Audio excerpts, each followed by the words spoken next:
Hello and welcome. Today, we're journeying back in time to explore the life of one of America's most influential and controversial figures, Thomas Jefferson, architect of freedom, visionary president, and a man of deep contradictions. Who was the real Thomas Jefferson? Let's find out. Born in Virginia in 1743, Jefferson was a product of the Enlightenment, a time when radical new ideas about liberty, reason, and human rights were sweeping across the world. He devoured books on philosophy, science, and politics, shaping a worldview that would one day change the course of history. This intellectual foundation led him to the forefront of the American Revolution. In 1776, at just 33 years old, Jefferson was tasked with drafting a document that would declare the colony's independence from Great Britain. The result was a masterpiece of political prose, the Declaration of Independence. His words, "We hold these truths to be self-evident, that all men are created equal," became a rallying cry for a new nation. Jefferson articulated a revolutionary vision where governments derive their power from the consent of the governed, and every citizen has the right to life, liberty, and the pursuit of happiness. These weren't just words. They were the cornerstones of a new American identity, inspiring movements for freedom and self-determination across the globe for centuries to come. But Jefferson's influence didn't stop there. He was a key figure in shaping the new American government. He fiercely advocated for a separation of church and state, believing that a person's faith should be free from governmental interference. This principle, radical at the time, is now a fundamental pillar of American democracy. He also championed the idea of a limited federal government, arguing that individual liberties were best protected when power was kept in check. Jefferson believed that a successful republic depended on an educated citizenry. He famously said, "Uneducated citizenry is a vital requisite for our survival as a free people." This wasn't just talk. He put his beliefs into action by founding the University of Virginia, an institution designed to advance knowledge and prepare future leaders. For Jefferson, education wasn't a privilege. It was essential for the health of democracy itself.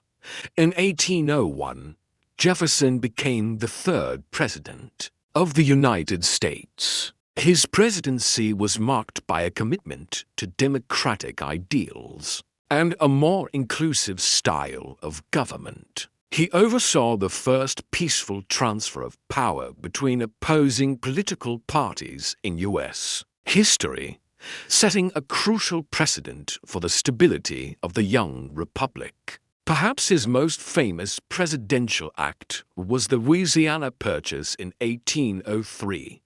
In one bold move, Jefferson doubled the size of the United States, acquiring a vast territory from France. This incredible deal was driven by his vision of an empire of liberty, a nation of independent farmers stretching from coast to coast. The Louisiana Purchase not only secured vital trade routes, but also fueled the spirit of westward expansion that would define America for the next century. As minister to France before his presidency, Jefferson's diplomatic skills were also crucial. He navigated the complex world of European politics, forging relationships that would benefit the young United States and shaping its early foreign policy.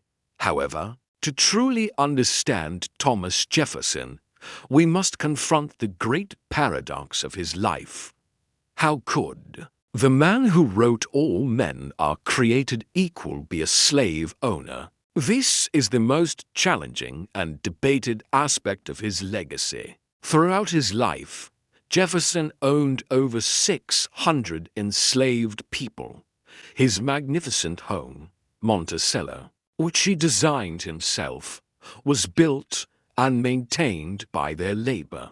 His wealth, his social standing, and his ability to pursue his intellectual and political ambitions were all fundamentally tied to the institution of slavery. He wrote about the evils of slavery and even proposed legislation to limit its expansion. Yet he never freed the majority of the people he enslaved. His eloquent writings on liberty and human rights simply did not extend to the black men, women, and children who were his property. This deep contradiction is not something we can easily resolve or explain away. It forces us to see Jefferson not as a simple hero, but as a complex and flawed human being, a product of his time who both transcended its limitations and was trapped by them.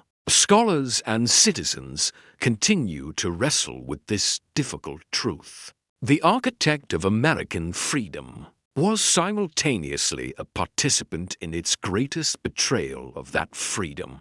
So, how do we remember Thomas Jefferson? We remember him as a brilliant thinker who gave voice to America's highest ideals. We remember him as a visionary leader whose actions profoundly shaped the nation's geography and its system of government.